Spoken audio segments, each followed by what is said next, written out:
right, so recording here, and I'm going to do a lot of this through screen share, and so you can do whatever you need to do. There'll be a couple of times where I'm going to ask for some feedback from you guys. Oh, I can see my hair's a little messed up. Oh man. All right, but a few times I'm going to ask you guys if you guys have any questions, things like that. So please do chime in a little bit. It's sometimes what I say is helpful, but what people ask about, and if the topics that come up, those things really have some great breakthroughs there too. So let me pop into screen share, and we'll jump into this here. So we need to have.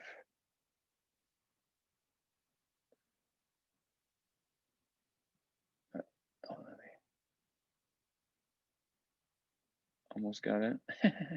There it is.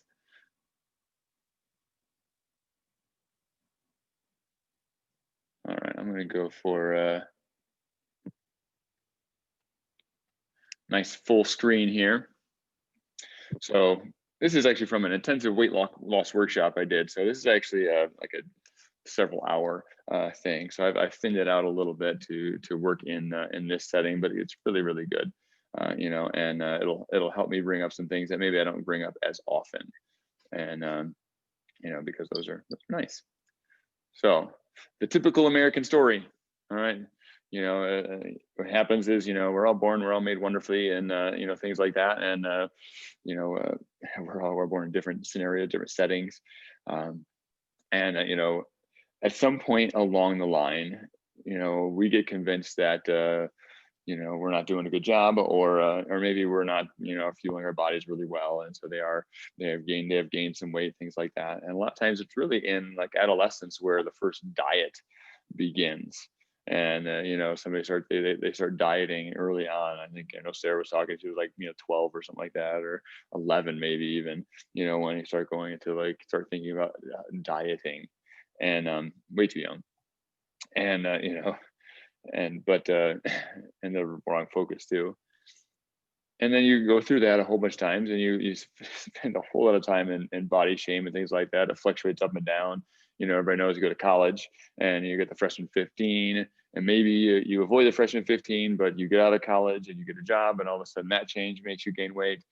Maybe that's not the change that makes you gain weight. Maybe you get married, and all of a sudden now you're just happy and marriage bliss, and you're starting to gain weight that way.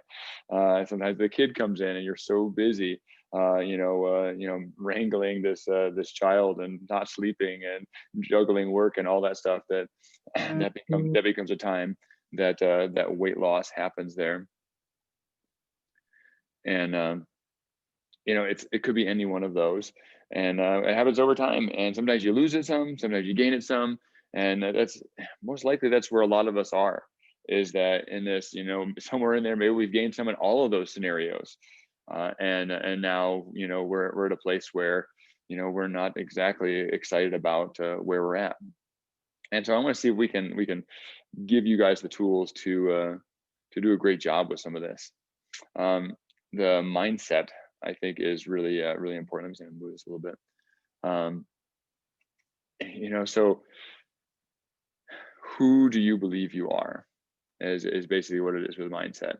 Do you believe that you are a heavy, sloppy, slacker, or do you believe that you are a strong, competent, hardworking, person?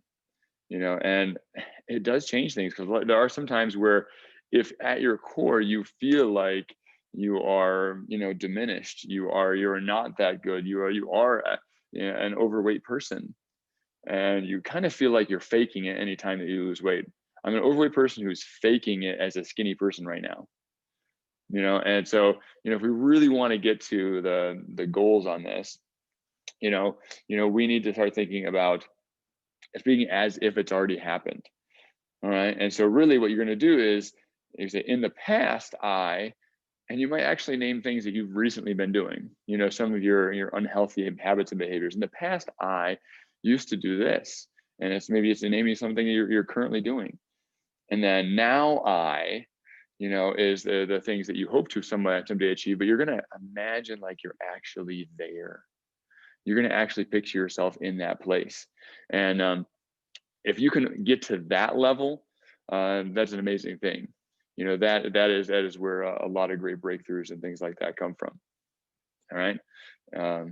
You know, so be thinking about how you speak about some of these things, because if you're saying, I always mess this up, here I go again, I'm messing it up again, you go, well, I used to mess things up.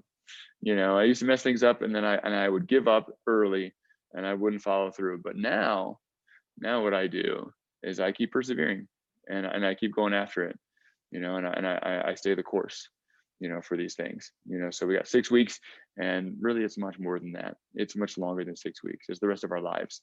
And so, you know, instead of thinking as we go through some of these things, why this won't work for me, that's an easy thing to do. You know, it's like, you know, when some of these topics come up, why won't this work? Well, why won't that work? You know, it's like, well, that won't work for me because of this.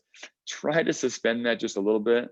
All right. So try to block out these thoughts of, oh, well, that's nice, but it wouldn't work for me. Instead, I would rather you ask, how can I make this work for me?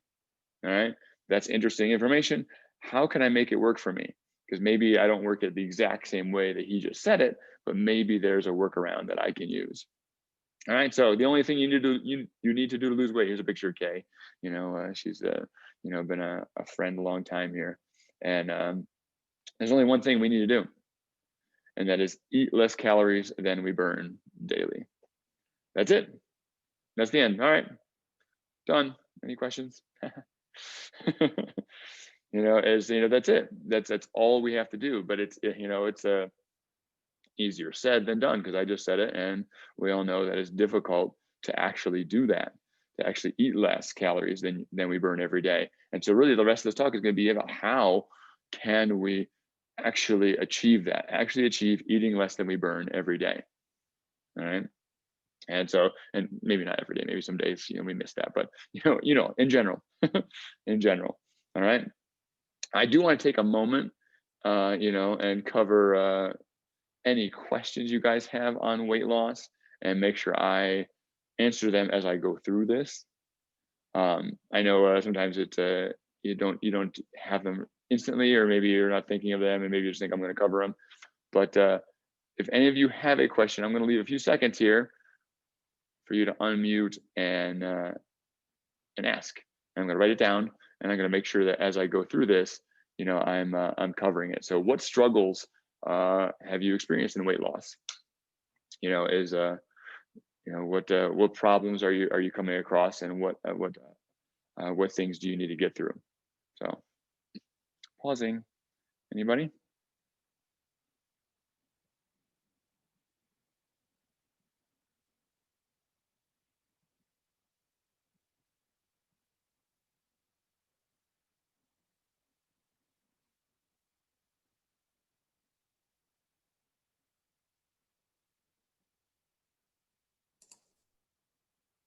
I have a question. Aha! Jackie's a good question asker. I like her. All right. What do you got?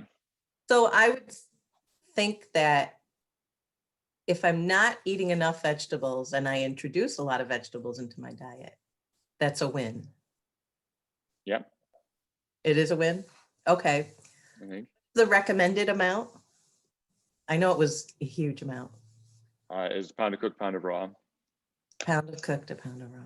Mm-hmm. So if you go from none to some, you're winning. You know, you know, that is a good deal in there. Yeah, we'll talk about that a little bit. I'll make sure Okay. I include a little bit in there. Okay. Anybody else have a question or thought they'd like to share?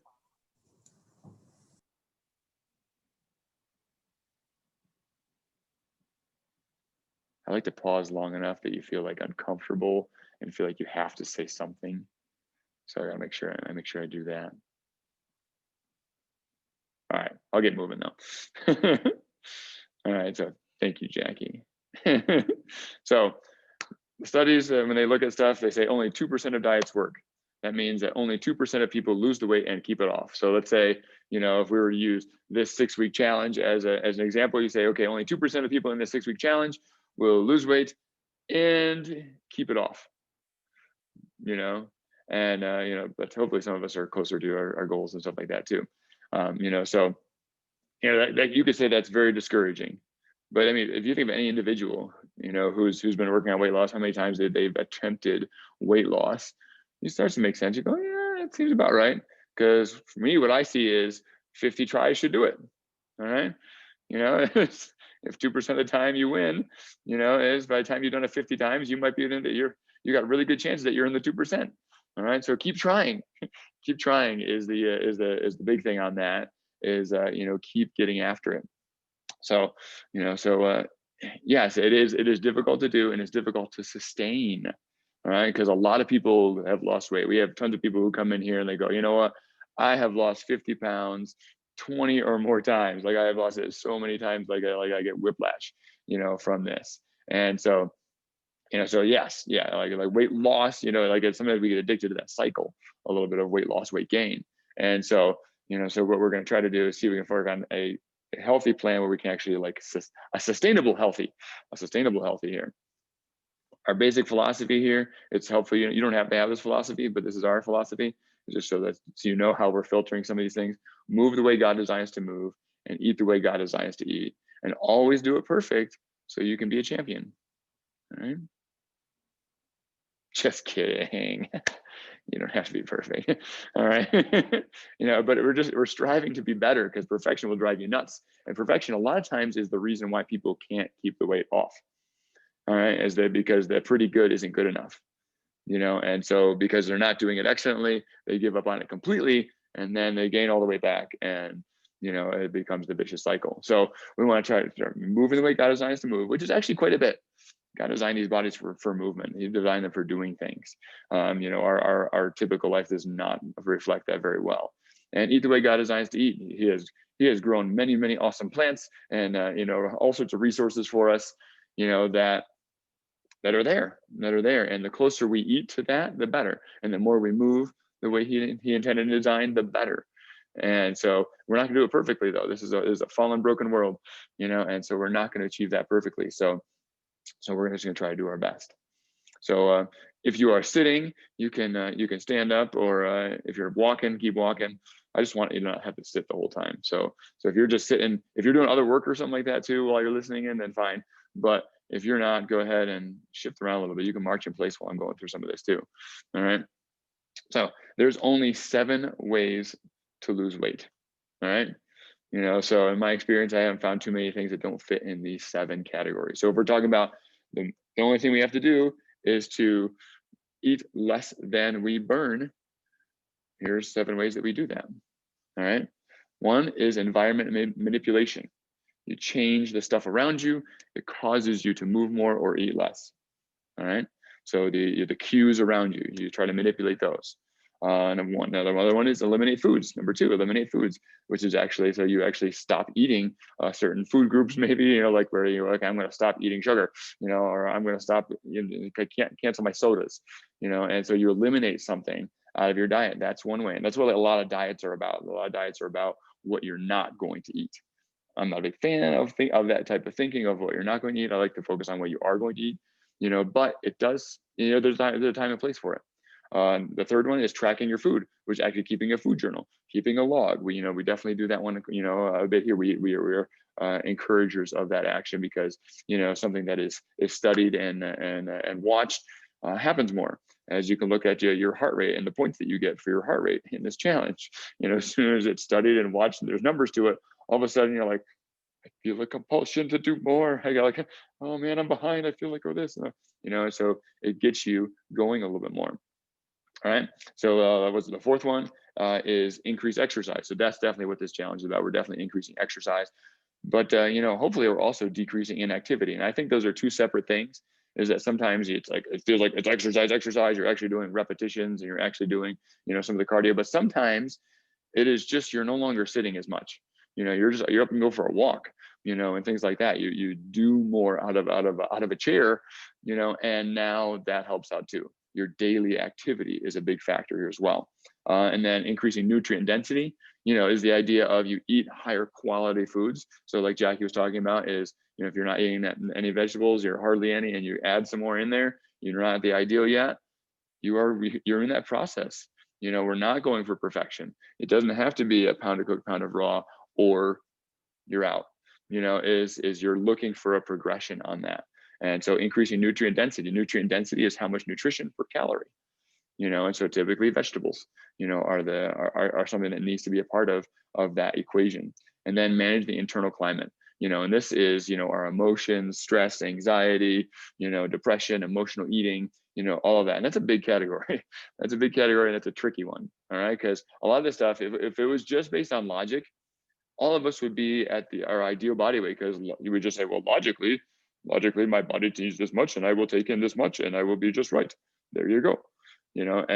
But there's so much more involved with that. Like, ooh, but yummy food, and ooh, but this, and this, and reaching for food sometimes to cope, and things like that. And so like it's not a logical thing necessarily. We can play with logic a little bit, but we got to tap into the emotion of this as well. All right, so environment and manipulation. I just want to go through this really quick. I don't want to, there's a lot that we could cover, in this, but I'm going to cover this stuff pretty quick and get to a few practical things.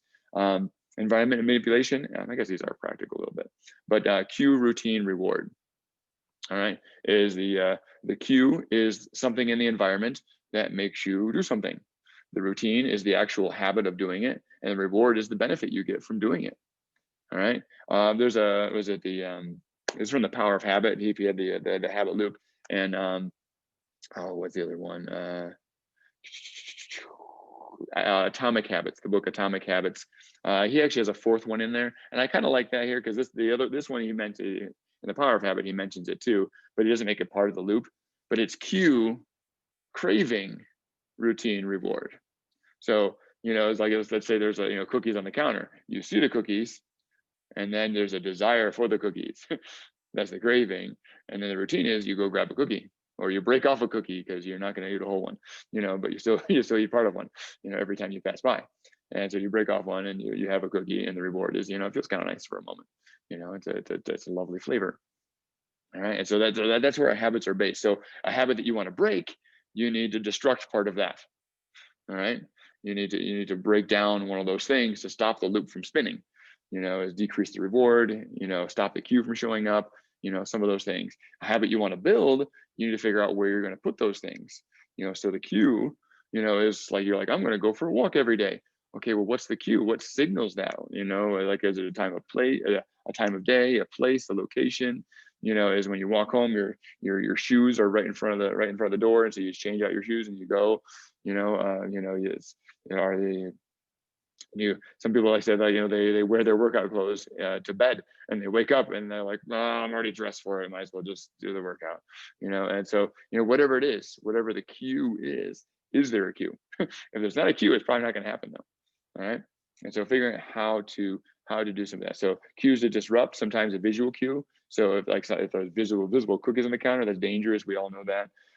We know that, but we don't do things about it a lot of times. So move things out of sight, try not to buy some of these things. Social cues, the people you're hanging around with. If you hang around with a bunch of people who are eating tons of vegetables and exercising a bunch, like, it's just going to feel normal to do that. All right. But I mean, maybe you need to find some people that are doing that, but I mean, like, if every single person around you was exercising, moving around a lot, eating tons of vegetables, you kind of feel like, well, I guess I'll just do that because we're all doing apparently, and so you're more likely to. So your social cues matter.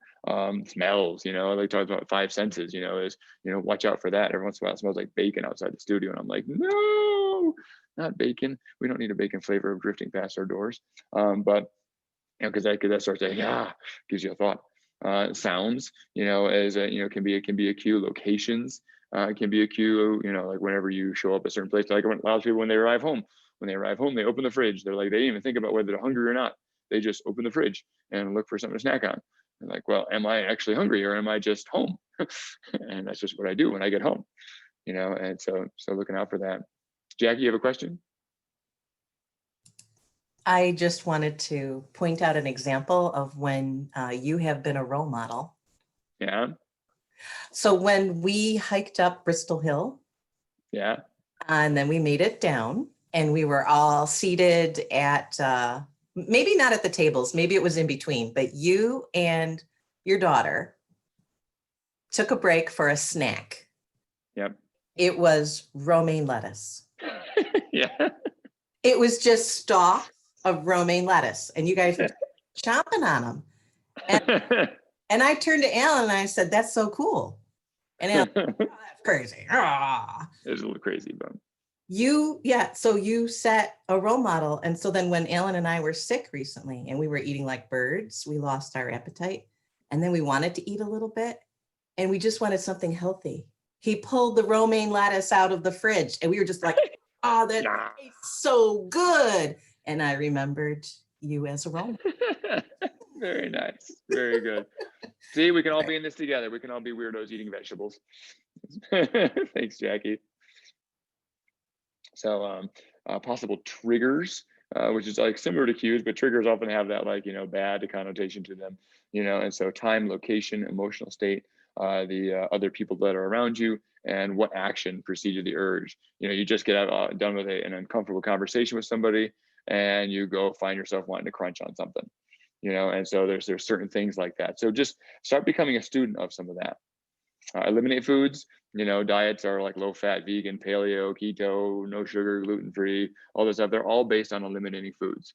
And yes, that does do some, but sometimes when you eliminate a food or you say you cross it off as like I'm forbidden, is you start to crave it because that's all you're thinking about. You're not thinking about the foods you are going to eat. You're thinking about the only foods you're not going to eat.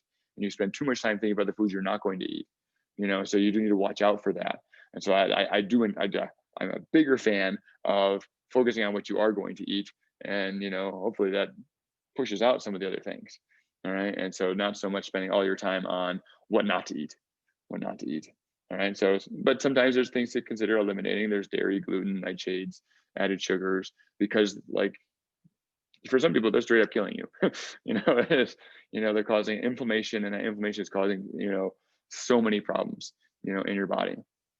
And so so it's we want to be eliminate foods sometimes, but that should not be our main goal. I don't like that as much.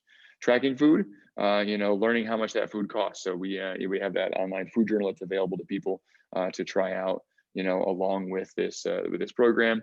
I realize it's it's an extra step there, and it's a lot. There's a lot to take on with that. But when your health becomes important enough, you can take the time to do that. When it becomes critical, like if it's like, it'd be nice if I was a little bit lighter, well, you may not take the extra time to do something like that. But when it gets to a place where, listen, like everything in my life will all of a sudden roll into a better place if I can get a handle on this, it's worth doing then. It's there are many people we work with that this is life-saving, life-changing, because their life has become a prison. And they are a prisoner in their own life. And it is, sometimes you've got to dig through some dirt, to get out of prison. And, and so, you have to keep a food journal. You have to do some of this extra work, to do that. It's a learning curve involved with that. And once you learn how to eat well, you don't have to keep it all the time. I do not food journal very often. All right. I eat lots of good, healthy food. I check occasionally, and that's good. I wish for all of you that you develop habits that put you in a great place. I know if I get out of hand, then I might have to go back to it too. It doesn't mean like forever that I'm perfect and I can't fall down. All right, increasing exercise. So that's definitely what we're doing with these heart rate monitors. Is we're definitely moving around a bunch more. Is a piece of it, and that's helpful. Very, very, very helpful. But it's very easy to out eat it. And so 1 mile walking is considered about 100 calories. Plus, like if you see like on your little squares there, and in there is that you'll see the calories burned. That little flame by there has calories burned for your workout. Don't trust that thing. That's way too high. All right. So if you go like, whoa, look at me, I burned 500 calories. I'm gonna go have a treat because if I have a 300-calorie treat, I'm gonna be good. I'll still be down. No, you didn't burn that much. So don't give yourself, the leeway on that. The idea was you're actually trying to burn, calories off of your body, not, ones you're already eating. For me, I'm at my goal weight. For me, if I burn calories, I do get to eat more, and I hope you guys get to that place too, where, your extra activity, is like, well, I better eat a little bit more, and that's kind of it's an enjoyable place. All right. Resistance training, as you build muscle mass, you get about 6 to 10 extra calories per day per pound of muscle, and so you get 10 pounds of muscle on. It matters. So this program is really like you're feeling a lot of pressure to cardio, but do get that resistance training in and do it well. All right, even if you don't score as many points, it's worth it. Decreasing inactivity, I'm not going to talk about that as much because there's so many more things I'm going to talk about, but just get up and move. All right, as I'll go back real quick. Sitting is about 1 calorie a minute, standing is about 2 calories a minute.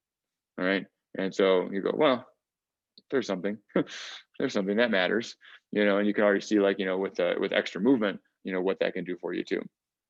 All right, increasing nutrient density, more vegetables. You are more full. There's more bulk in your system, so your stomach is actually stretched out more because vegetables take up space. All right, and then you also have more nutrients. You to get the full amount of vitamins from pizza, you would have to eat 6,500 calories worth of pizza. All right, and so you can do much better with vegetables. you can get a much lower calorie level with vegetables. In fact, I think there's probably some ways to get 400 to 500 calories worth of food and have better nutrition than somebody who's eating 3,000 calories a day, because of the food quality. But you should eat more than that, but you can pack some intense nutrients in a small amount of calories. Not a small amount of space. It takes up a decent amount of space, and it should cover your plate and take up most of the space on the plate is the vegetables there. Manage the internal climate, the emotional versus the rational. And I want to jump into this one a little bit later in the talk too, but is we are where we are because of our habits. To change where you are, you have to change your habits, and habit change is not necessarily easy. And so it's really butting the emotional side against the rational side. And what I like to think of is there's one book, maybe it was Power of Habit. They talked about the elephant and the rider. Sometimes you'll hear about that. The emotional side is the elephant, the rider is the rational side. And if the elephant gets scared, there's not much the rider can do to stop the elephant from going somewhere. So when the emotions get triggered, the rational side doesn't have much chance. All right, and so it's really up to the rational side. The only way the rational side can do that is to help make sure the emotions don't get triggered so much. To create an environment for yourself that is healthier and better and more balanced and better ways to deal with emotions. And that's the only way the rational side can really assist. And then the rational side can also inspire the emotional side of us. So you use the rational side to say, hey, inspiration is very, very important. So I'm gonna read some books, and I'm gonna take in stuff. Like the fact that you're even on a seminar like this means that your rational side, because your emotional side maybe not be like, "Whoa, I emotionally want to go to a seminar." The rational side says, "Hey, seminar thing would be really, really helpful."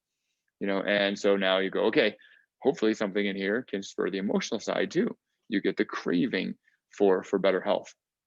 So example of using all 7 techniques: you clean out your house so there's less junk food.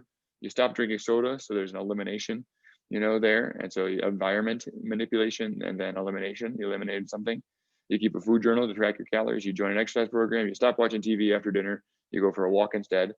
You begin eating a large salad every day, and you begin taking daily quiet time to write down thoughts. That would be implementing all 7. You don't have to implement all 7, but that would be examples. The more of them you implement, the easier weight loss should get, for you.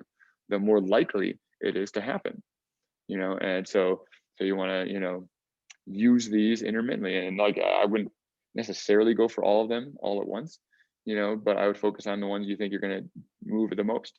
In the book that I wrote, I'll try to put a link to that. I think probably a lot of people in the challenge, things like that, don't even know that there's a book that's out there, but very, very helpful. And if you want to pick it up, you can. I broke down each chapter of the book by what category I thought it fit in. And I had 5 for environment manipulation. I had 3 chapters for eliminate food. I had 5 for tracking food. I had 4 for increasing exercise. I had 3 for decrease inactivity. I had 3 chapters for increasing nutrient density. And I had 16 chapters for managing internal climate, because it turns out that is the biggest challenge. Because the other things, once you know them, the logic's covered then. All right, to exercise more, to move around more, to eat healthier, drinking water is a good thing, that that there's certain foods that aren't as good for us. And so once you know those things, then that's not as important. Now it's like, how do I actually do the thing that I know? How do I do the thing that I know? So talking about impulsive eating, so we're talking about that. So craving management here. I'm not going to go through this on detail. I will, again, I'll put a link out there, to this resource too, that goes into these, piece by piece. But we put this together to help out, you to have fewer cravings. Because if the way to lose weight is to eat less than we burn, eat less than you burn, that's the only way. That's the only thing we have to do to lose weight, eat less than we burn. We have to figure out how to be okay eating less. How can we be satisfied with less? Because it sounds like I'm just going to be hungry and crave, and so okay, here's some ideas on how to be satisfied with eating less. So one is you move a lot more and there's not that much less that you have to eat. And that's kind of some of what we're doing here, but we don't want to overeat that even though. And so these different categories here are part of it. So you have more water. Sometimes, these are kind of an order of easiest to hardest, I think. So water is kind of like an easy one. It's an easy add. All right, it fills up space in your stomach. It it can satisfy some cravings. A lot of times when we are hungry, sometimes we're actually truly thirsty, and that's what we're actually needing and wanting is water. So why not solve that one first, and then we'll go after others. All right, the guy's book, Body's Many Cries for Water. Dr. Batman Glidge, he's like an Iranian doctor there. A very interesting story. Don't have time for the backstory on that, but he spent his whole time studying water, and I mean, it's massive. It's massive, how helpful that water could be. So half your body weight in ounces of water is the recommendation, and his plan for weight loss in that is actually to drink the water like 20-30 minutes before your meal. You have 16 ounces 20-30 minutes before each meal, and so that way you're actually more satisfied before you go into the meal. And so decent idea. It was actually kind of funny. I saw I don't know, it was years back, they probably still exist. There was these little bars that came out, they called a full bar is what they called it, and it was basically like styrofoam. It was really dry, chalky, foamy stuff, like a rice cereal or something, like a puff thing or something like that. And so you're supposed to eat this thing and then drink 16 ounces of water, about 20 minutes before the meal, and like it makes you more full, it takes up space. I mean, and I thought it was just kind of funny because honestly, just the water would probably do it. You don't even need the bar. The bar certainly would provide some sort of bloating factor, maybe. But the water and alone by itself. Like sometimes when somebody's got a headache and they take a ibuprofen and chug a big glass of water, it's like, well, which one helped? You don't know which one helped. Maybe it was the water. Sometimes people have headaches because they're dehydrated. So it's kind of funny sometimes those type of things. So protein is the next one on there. So water and then protein. I think that's the next easiest one to start checking off, and it's massive. It's massive to benefit from. And so if you get enough protein in, most of us are going to be trying to get towards 100 grams of protein. So at the very least, 80, grams of protein, for the day. We're going to try to jump up in there. A lot of people are only getting like 30, grams of protein, maybe 40. That's really low. You're not going to build any muscle. You're going to be a squishy, person, with that level of protein. It's just, you just can't avoid it. And so if you want to be a firm, and have muscle tone and things like that, you've got to be working on that. But it also fills you up more when you have more protein. Like you're not as hungry. And so now all of a sudden you're happy with fewer calories because you spend most of the day full instead of spending most of the day with cravings. All right. So that's why we have that protein meal sheet as one of the resources in here, that's why we sent that out to you guys, is that just to give you ideas on how to get protein in breakfast, lunch, dinner, snacks, those kind of things. Any combination of those on that protein meal sheet gets you, I think, at least 90. I think the lowest one might be like 90 grams of protein for the day. If you pick the lowest breakfast, the lowest lunch, the lowest snack, the lowest dinner, it's about 90 grams of protein, and so it's decent. It's decent there, so if you can implement some more of that, it will be helpful. Sometimes it may require you just to go, you just pick one, and you just eat that way for a little while. It's very boring, but you start to just see, how would I feel if I ate that way? How would my body feel if I ate that way? What is it even like to eat like that? So sometimes you might try that. You might go, this week I'm going protein. Like I'm going to hit 100 grams of protein every single day, and I want to see what it feels like to do that. How does my body respond to that? How does my hunger? How does those kind of things? The next one is fat. A lot of times people get in diet mode. Most of the time we eat plenty of fat. Most of the time we have plenty of fat coming in. But when we go into diet mode, sometimes we cut too much and then we have so much cravings that we can't sustain, this diet plan that we're on. And so making sure that you have some fat in there, about 10 grams per meal, is a good level on the fat. And so again, for all of these things, it's not really the moment. You can't really fix your cravings necessarily with these things in the moment of having the craving. These are things to have less cravings. So if you have a craving, it might be look back a meal, you might not have had enough fat in the meal before. You might not have had much protein in the meal before. You may be short on water, and that's why the craving happened. Now, you don't fix the craving by doing those things, because most likely the craving will still be there. Cravings are pernicious that way. The goal is to keep them away and not even have them start. Is the real key there. Mini meals is the next one. So eating small meals throughout the day, is doing multiple eatings there can be really helpful with that, especially when you start factoring in food quality. All right. So you start having higher quality food, they will sustain you even better. So that means like every 3 to 4 hours you're eating, and it's not before 3 or 4 hours either. So it's not like you're snacking every hour. All right, that does not usually work as well. That's actually a key to take in as much as possible, is to spread it out about every hour and eat. If you look at gastric bypass, when people, they have a shrunken stomach, but they need to try to get this person to survive those first couple of weeks, is realize every hour they have to take a little something in. And so that's the way to get the most amount of something in, in a day, is to eat every hour. So you're gonna wait every three to 4 hours before you eat again, but you're not gonna go 6 to 7 hours, between meals, because most likely when you do that, all you're gonna want is carbohydrates afterwards. You're just gonna want the crackers, the pastas, all of those kind of things, and that's where you're gonna head. And then you're gonna beat yourself up about it, but really you shouldn't beat yourself up about it. You should go, my elephant didn't have the resource it needed. My rider needs to make a better plan so that my emotional side does not have to go running off, like a maniac for these carbs. All right. So by putting a plan together that has good foods coming in, I mean, you would do it for your kids. You think about it, like, I mean, you go, okay, I have my kids, I'm gonna make sure my kids are healthy. Most parents go like, well, I don't feed them ice cream every meal. Most parents are like, I care about my kids' health.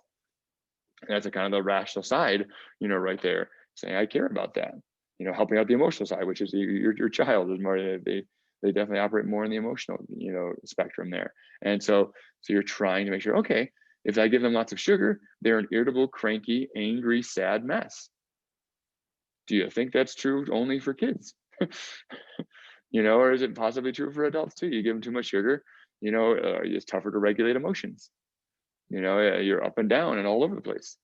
So you start going, okay, let me start putting a plan that has protein and vegetables and all this, which is actually the next one. Vegetables and fruit. Fruit, I think, is a great thing to use when you have a carbohydrate craving, is you have the fruit instead, because at least it's got more nutrients in it. And vegetables, I think, should be the thing that you're really loading up heavy on. And you start with the ones that you like.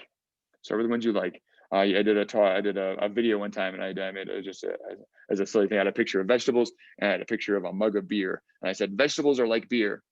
All right, I think vegetables are just like beer, and it's not because they have the same amount of nutrition. It's because I think they're an acquired taste.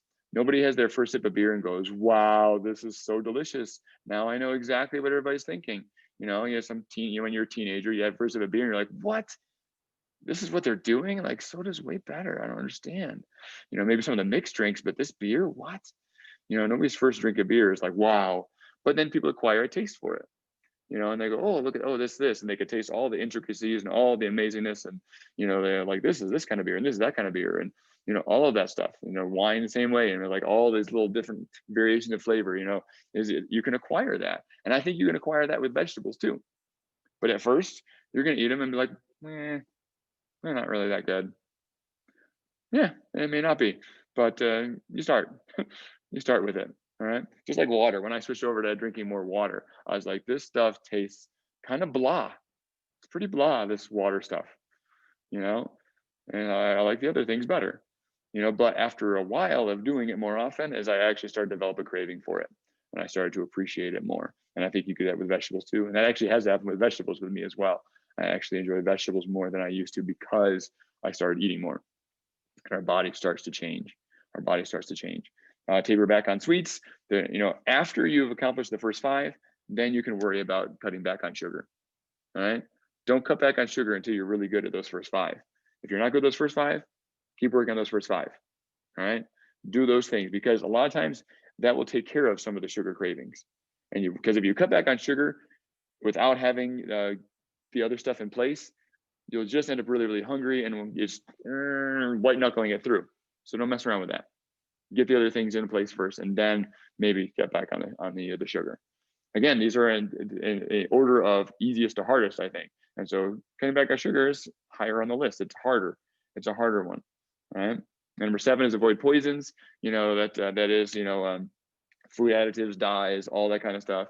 But I would even expand that to some food sensitivities. So some people, gluten is a poison in their body. It acts very much so like a poison. And so not everybody though. Some people it's fine. But you need to find out if it's a poison for you. So you need to investigate some of those things. Dairy sometimes is a problem for some people. So you need to find out if that's a problem for you. Nightshades is one. It's a weird one. Tomatoes, potatoes, eggplant, and peppers cause a lot of arthritis and inflammation symptoms for people. You need to find out if that's an issue for you. Once you eliminate and find out if those things are a problem, then you can say, oh, okay, I'll have less of those.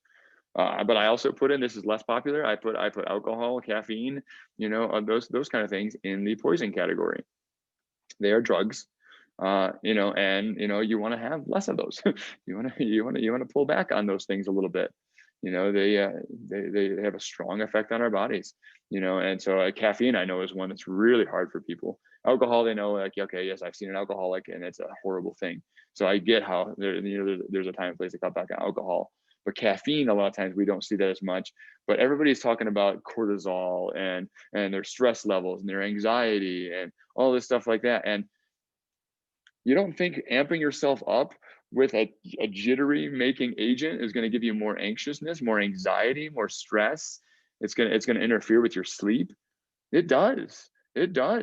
And so you might need to investigate that, and even if it's an uncomfortable thought, to do. All right. So watching out for poisons, is our body won't function as well, when we're taking those in. And the last 2 are really more complicated. Number 8 is how do I feel? Start investigating your feelings, because sometimes we're eating because of feelings, not because of hunger. So if we eliminate all those other ones on the list, now you've gotten to feelings. As you're doing a good job on those first 7, now you go, okay, well, it might be a feeling issue. How can I tackle these? How do I process these? How do I work through these? I would say most often feelings, especially negative feelings, are designed to push us towards other people. All right, negative feelings are designed to push us to other people for talking, for releasing them, for understanding, for grieving. Whatever the negative feelings are, is that.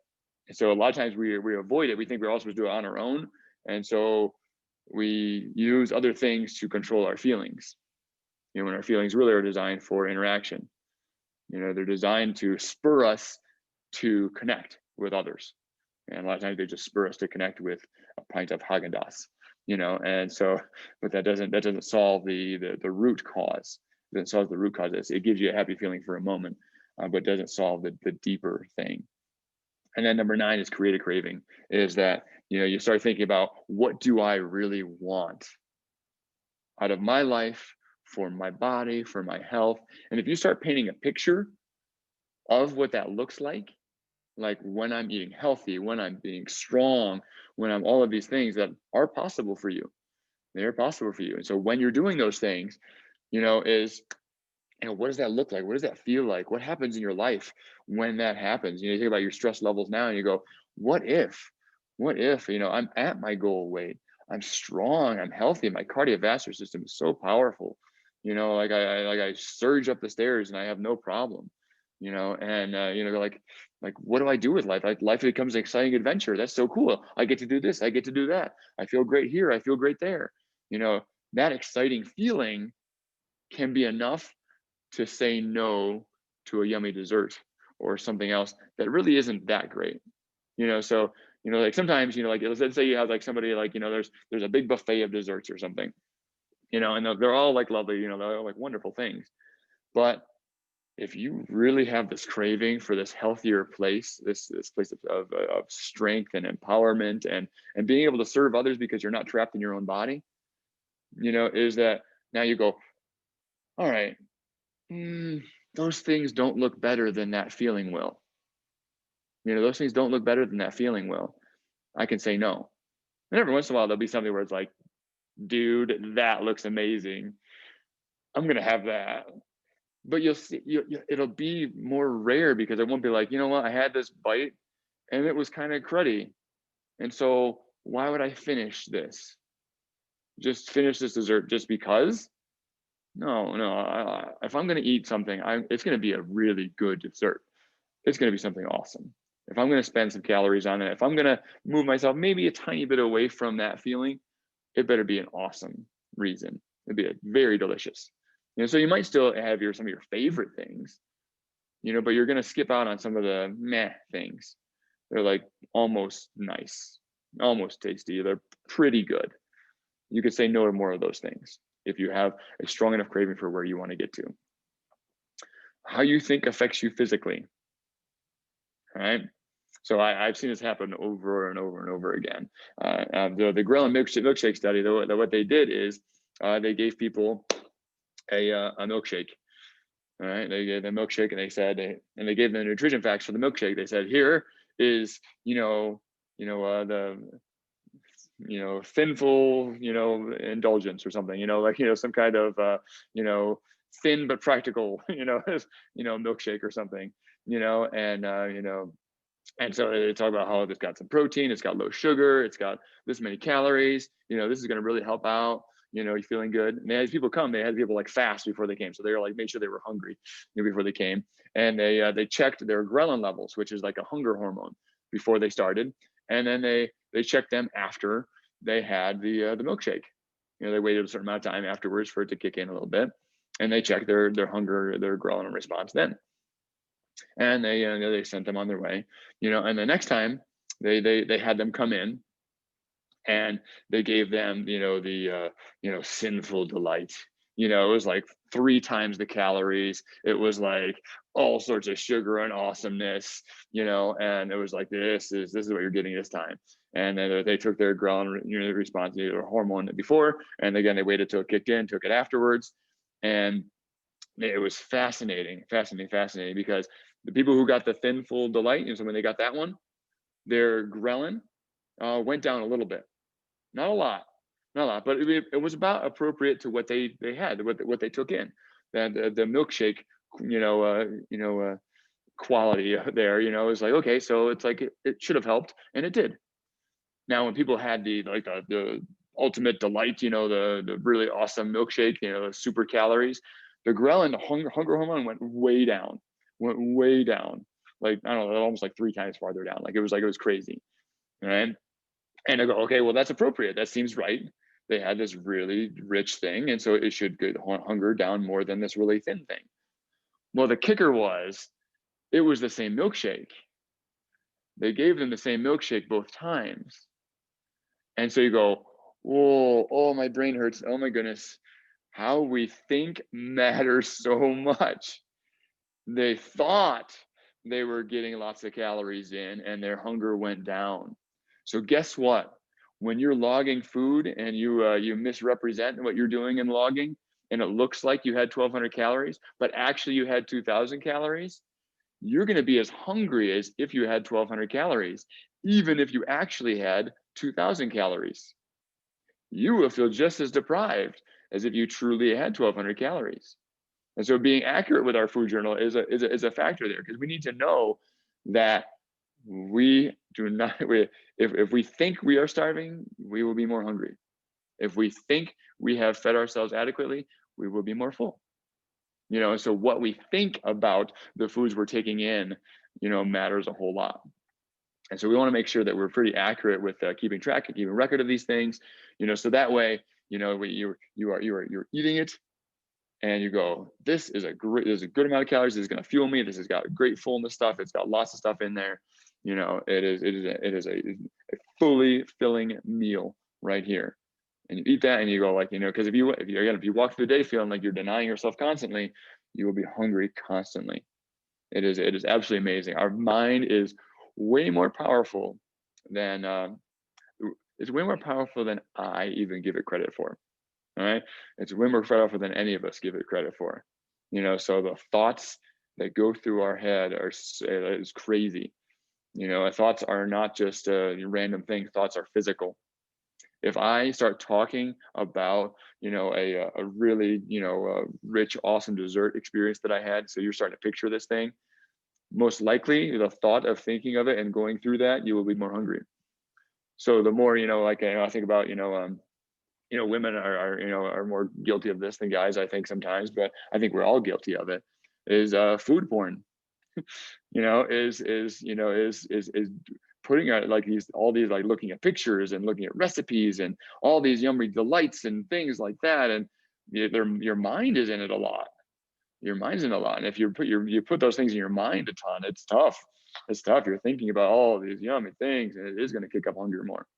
I think of like sometimes the candles. Be careful with food smelling candles, and those kind of things, because it gets the mind activated, in some of those things. So the power of the mind, be really careful with that. Let's see, I got a little bit of time. I think I can make it through this last little bit. Emotional eating. All right, so it's kind of on the same topic here, is the rebel dictator, the elephant or the rider, so the elephant is like the rebel, the rider is the dictator. It's the same concept, parent child, all these things kind of have that same teeter-totter, type effect here. So with emotional eating, what happens here is, you go on a diet, you invite a dictator in. You go, listen, we got to get a handle on these things. There needs to be some laws and order here. We need, certain things protected. We need to protect our borders, whatever it is. The dictator comes in and, lays down the law, says, these are the rules, here's what you do, and holds up to them really firm. And so that's when you go on a diet, you go, I'm going to do this, I'm not going to do that, no tasty things, no fun, nothing good, and I'm going to do this, and I'm going to get skinny, and it's going to be great. All right. And so it works for a time, and sometimes it can work for a while if the results are still coming. So if the results are happening, like if somebody's losing weight pretty good, is the dictator can keep power for quite a while, because it's like, hey, good results. But if your results start to wane a little bit, they slow down, you get stuck somewhere, is you start going, listen, I don't know if I like all these rules this dictator has. I'm thinking maybe I don't need this so much. And so the rebellion starts to build. See, the rebel just got bigger there. The rebellion starts to build there, all right? Until eventually the rebellion's strong enough to overthrow the dictator, all right? And so there's a balance of power shift. They say, dictator, you're out. I'm gonna eat what I want, when I want, however much I want. I'm gonna eat all the good stuff, nuts to the vegetables, I don't care, and you go off crazy. Typically after rebellion, in a political system, there's anarchy. So when the rebellion takes over, like, it's a mess. It's a mess, and so, but it's, but there's no dictator, and so, like at some point, if the anarchy goes long enough, basic needs aren't being met, like in a political, thing, it's dangerous. And people go, listen, somebody needs to thump down here and fix all this. We need to lay down the law. This is a mess here. We don't have the things we need. And so boom, we invite the dictator back. So that's the seesaw that keeps happening. The dictator comes in, those rules, and what we need to do is there's some kind of balance we need to try to figure out. And the balance of that is, the best way I can figure is, it's not the rebel's fault. We always blame the rebel. If only the rebel could just suck it up and just deal with these good habits long enough, then I'd be fine. But really, it's the dictator that's being too firm. It's kind of like telling the rebellious child, if you would just stop being rebellious, then everything would be fine. But really, maybe it's on the parent's job to, maybe they're laying down the law too much, and they're not giving that kid enough freedom to learn and experience on their own. All right, so they feel like they have to rebel and push back and do all that stuff. And so it is a benevolent dictator is what we need. Somebody who has the power, so that rational side, who has the power, but uses that power not just to rule over the emotional side, but to make a wonderful life for the emotional side.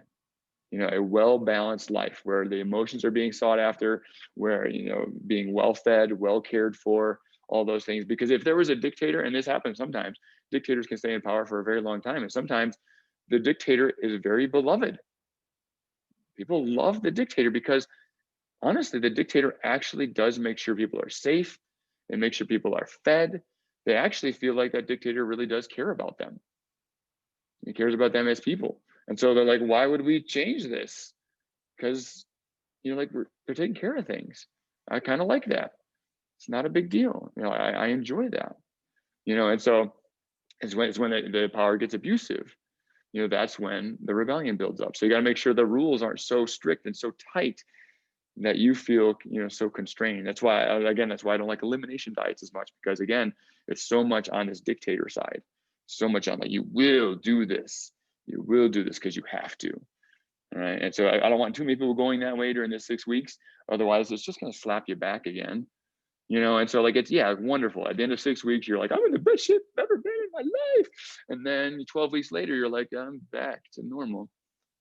And like that's a shame. So we don't want to go so hard in this that we set ourselves up for feeling like we need to rebel against this. All right. Oh, I don't know if I have time for the elephants. Let me see. Maybe I do. Maybe I do have time for the elephant story. All right. So we are like elephants. And this is a deep one, so I apologize ahead of time. So the way we are like elephants. See a little cute elephant there in the picture?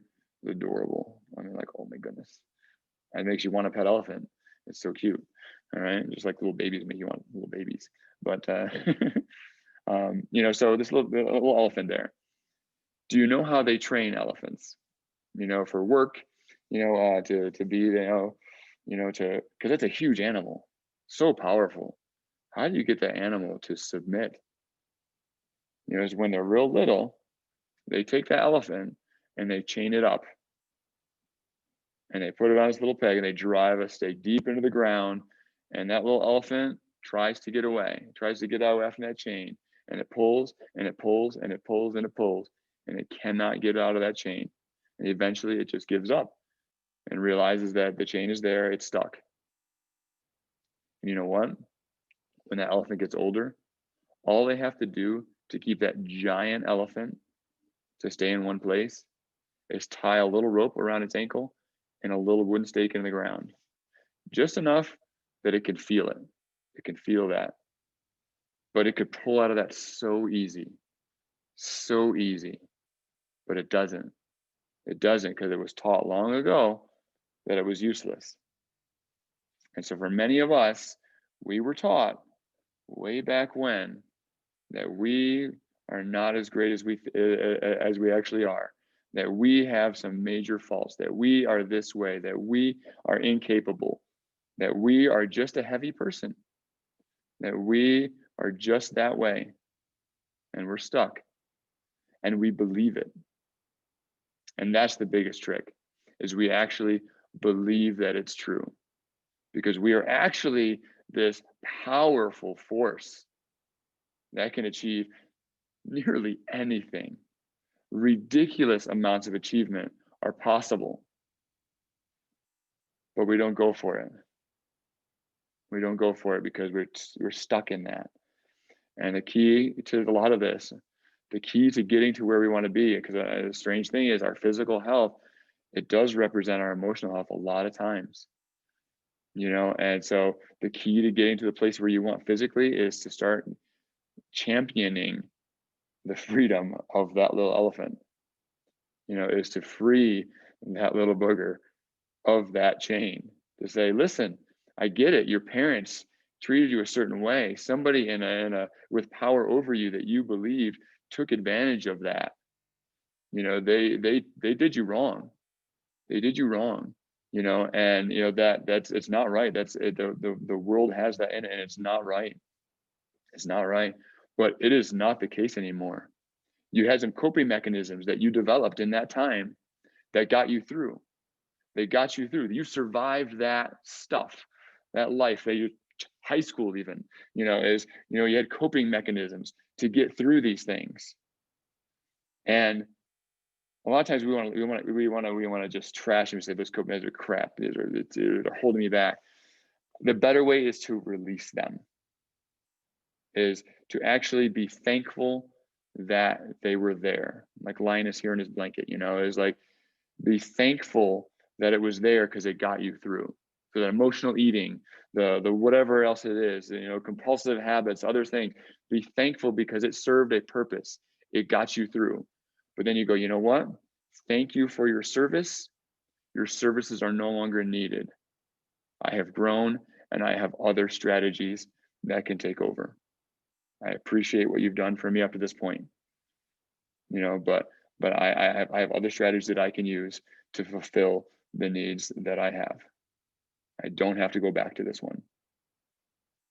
All right. But you're not like angry with, you're thankful it was there. It served its purpose, it served its time. All right. So in the end, it goes back to, you know, just hitting some of the basic stuff, you know, is, but hopefully, hopefully, hopefully you didn't have too much trouble with the elephant thing, you know, but that's a tough one. But you have the ability, you have the potential. Don't treat this list of 10 nutrition guidelines as something the dictator can grab a hold of and strangle you with. All right. It's not the idea of this list. This is not something to do perfectly, but this is something to work on. These are things that we have found really help. And if you want to be your healthiest, fullest life self, these need to be a part of it. You know, there is really good evidence. Each one of these bullet points represents, you know, multiple people's entire lifetime careers, you know, to pull, you know, to bring some of these things together. So, you know, I don't even know as much as there is to know about these things. I just know that they work, they help us, that we feel better when we're doing them. And so there are things to be working on. There are things to be working on, because the better you do at these things, the better you will feel. And so as you are going through this challenge, as you're going through your nutrition, you know, I want you to be focusing in on, just use that rational side to build out something that helps out your emotional side to be more stable, more happy, to have the full life that you want to have. Not to chain it up, but to actually give it the freedom. Actually give it the freedom to have, you know, less achy joints, you know, more energy. You feel better. You look in the mirror and you're like, you know, look at that. Look at this person. They are actually pretty nice. They're a nice person right here. I like them. You know, this is good. And so be working on some of these things. And we could talk in nitty gritty details about these things. You know, but in the end, it's dangerously simple, you know, in many ways. Like it is, you just start working on getting more vegetables. You just start getting more protein in. You start enacting a plan, but you have to sit down. You have to stop the commotion and actually do that. And when you build that out, you go to the grocery store, you buy those things, you put them together, you make those foods, you make a meal plan. Some people go, oh, but see, that feels like it's so limiting. I don't have freedom then. You do have freedom then, you know, but you can make some yummy things. And if you get to a place where you really enjoy your body, you're at a healthy weight, all that stuff, it is fun to exercise and then go eat a bunch of chicken wings, you know, which is my go-to, you know, or to eat a piece of pie or cake or something like that, and to know you are a strong calorie burning machine and you have already burned some of that. It is not something that's going to hang with you. You burn it off regularly. And that's a great feeling when you eat, to know that you're not putting yourself in a worse spot. There's no guilt, there's no shame, there's no chains along with it. You just ate something yummy and it was funny. It was fun. You're doing enough good that you can afford to have something yummy every once in a while too. And that's what I hope for all of you guys. And I hope this is what you're hoping to get out of this nutrition thing. Sometimes, you know, you go, I came to a seminar and whoa, that was weird, you know, but so hopefully this is hitting some areas that you wanted it to hit. All right, because in the end, it's not super complicated. I don't have like many fancy tricks for you. It's not fancy. You know, but getting to that emotional level and really getting the motivation built up and getting a strategy, it's powerful. It's very, very powerful. All right, so I am still here. if you guys have questions, I would love to hang out and answer some of those. But the official seminar has concluded. Take some time. I would really do it sometime today. Maybe I should have concluded after this, but take some time and picture what you want. Sit down and picture what you want. Take 5 minutes even and picture where you want to be and paint a picture of how cool that's going to be. And then you link these habits to it. This is where I'm going to be. And it'll be awesome. You know, for me, one of my long-term things is, you know, I'm obsessed, absolutely obsessed with aging well. You know, and so good Lord willing, I hope to be able to do that. You know, you never know with some of these tragic things that can happen, you know, but, you know, I'm obsessed with figuring out, like, how do you sustain that motivation through your 80s and 90s? Because so many people start to fade away. People get in their 60s and they go, I'm old. And they start wasting away. And you're like, what? Old? You know, that I read a book recently. It's about a 90-year-old, you know, 97-year-old bodybuilder or something like that, setting world records and stuff like that. Saying, like, I mean, like, and he had to play at a time like in his mid-80s where he was like, maybe I'm done. Maybe I'm out. Maybe life is just basically done. But he doubled down on exercise and taking care of himself and great vitality. And so, like, it's possible for us, you know, and I want that for me, and I want that for you guys too. All right, now I'm really done. Take some time, think about where you want to be. All right, you guys have any questions? Did I cover things? Did I answer things? Is this going to help you? Do you need some specific feedback on anything? Because we could take some time right here and do some specific, you know, question and answer stuff about maybe more practical things, you know, in here. Jackie? Well, first of all, I want to thank you for doing this because I know that you've given this seminar over and over again because I've taken it before. Uh-huh. I appreciate that it's not just a canned lesson that you just go to, that you are here, you are present to interact with. Mm-hmm. Thank you for taking your time to do that. I also want to say that I found the elephant story very powerful, Mm-hmm. very powerful image.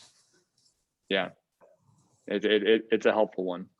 You know, I don't know if there's a person who gets through life without having some feeling of relating to that, and some massive, you know, and so we all have some of those things. So I'm glad it connected, because again, like, if we can stir our emotions, that's a wonderful thing, because emotions is what drives most things.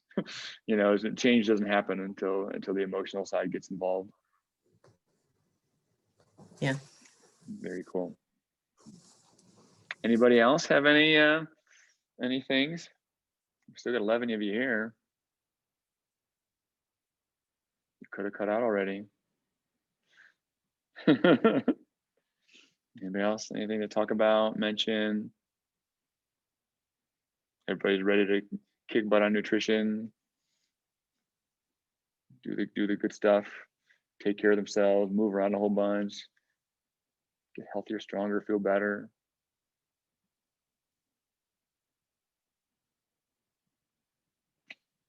Well, I could pause longer, but maybe I won't. We'll just, oh, wait. Somebody, Susie. Thank you, Jeremy, for this session. One of the things that's really helped me is thinking about the pound of raw and pound of cooked vegetables. Mm-hmm. I definitely, when I'm at the store, I'm spending more time in the vegetable area, just trying to get some different things so that during the week I've got some different vegetables to try. And I'm finding that with salads, I used to like a little salad with my dressing. now I like a little dressing with my salad. I'm enjoying the taste of the vegetables much more. And so that's really been helpful. And the other thing that's been helpful is thinking about the protein intake. And like every week now, I'm making quinoa in the beginning of the week so that I have that in the refrigerator for me to add to different things, and having some chicken or some type of protein, some nuts. Hmm. So those things have really helped me a lot, and That's I good. appreciate it. So it is, I'm gonna tattle on Susie a little bit here because I think it's really, really helpful.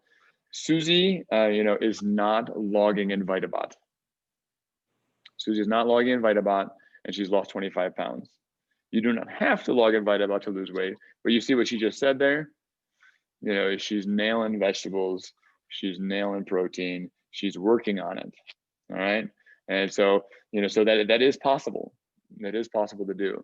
It doesn't, in my experience, doesn't happen as often because a lot of times people maybe aren't as motivated as Susie is, to do some of those changes in their nutrition. And the Vitabot actually helps, make some of those with people, but it is possible. And so she's focusing in on the things she needs to focus in on.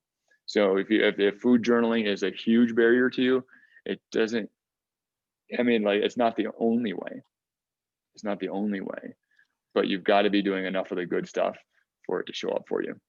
So yeah, thanks for sharing that, Susie. You're welcome. Thank you. Maybe I should wait a little bit longer because that was really good. I'm glad I waited for Susie to share that. Anybody else got anything? It doesn't have to be as profound as Susie. Could be just a reflection or, anything like that. Just what should I eat today? Or struggling, is this food good for me? Any of those kind of things.